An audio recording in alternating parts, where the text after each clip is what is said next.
क्या इस देश में अदालत से भी कोई ऊपर है जो तय करेगा कि सच्चा भारतीय कौन है और कौन नहीं?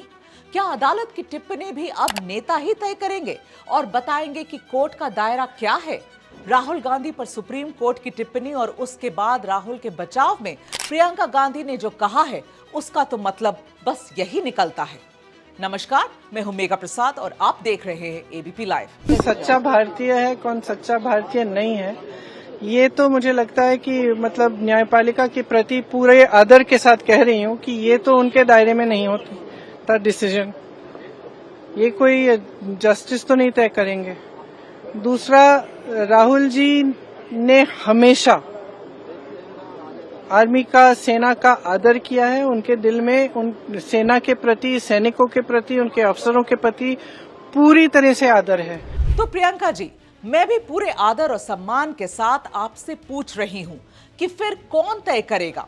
कौन इस बात को तय करेगा कि सुप्रीम कोर्ट का दायरा क्या है, जज का दायरा क्या है और उसे क्या बोलना चाहिए और क्या नहीं?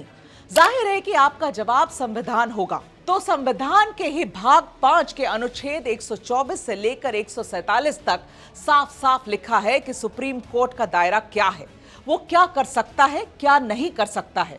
संविधान का अनुच्छेद 135 में साफ साफ लिखा है कि सुप्रीम कोर्ट के पास कितनी शक्ति है और उसका दायरा कितना व्यापक है। और आप तो संविधान को मानने वाले लोग हैं ना? लाल किताब जो आपके भाई साहब हाथ में लेके लहराते रहते हैं, जरा उसे खोलिए और पढ़िए और तब बताइए कि सुप्रीम कोर्ट क्या तय कर सकता है और क्या नहीं। थोड़ा आपको पीछे लेकर चलती हूँ, शायद आपको कोर्ट का दायरा याद आ जाएगा।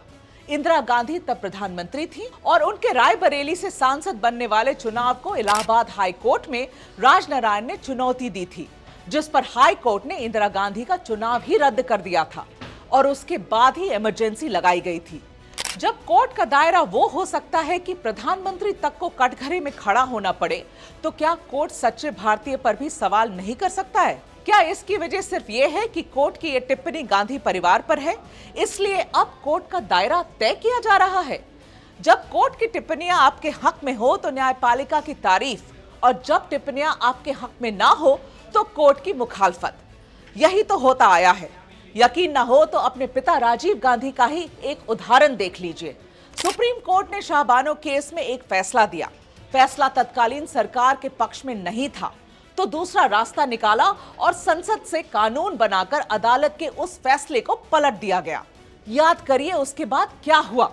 जो राजीव गांधी 400 से ज्यादा सीटें जीतकर प्रधानमंत्री बने थे, वो 1989 के चुनाव में वो आधे से भी कम पर सिमटकर सत्ता से बाहर हो गए।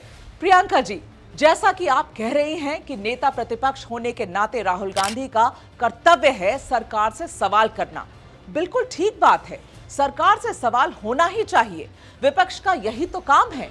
तो अदालत का भी तो काम है ना, न्याय करना और फैसला लिखते वक्त या जिरह के वक्त वो जरूरी टिप्पणियां करना जो न्यायिक प्रक्रिया के हित में है। तो अदालत ने भी तो वही किया, पहले भी करती आई है, आगे भी करती रहेगी, क्योंकि अदालत जो कह रही है उसकी इजाजत उसे देश का संविधान देता है। यही संविधान कहता है कि इंसाफ की आखिरी सीढ़ी इस देश का सुप्रीम कोर्ट है।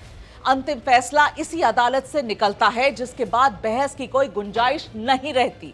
ऐसे में संविधान के तहत जब यही अदालत केंद्र सरकार या आपके विपक्षी दलों के खिलाफ टिप्पणी करती है तो आप उसका स्वागत करती हैं। लेकिन यही अदालत जब ऐसी टिप्पणी करती है जो आपके खिलाफ हो तो आप कोर्ट को उसका दायरा याद दिलाने लगती हैं। ज्यादा पुरानी बात नहीं है जब संवैधानिक पद पर बैठे तत्कालीन उपराष्ट्रपति जगदीप धनखड़ ने भी गंभीर सवाल उठाए थे और तब आपने ही न्यायपालिका का बचाव किया था।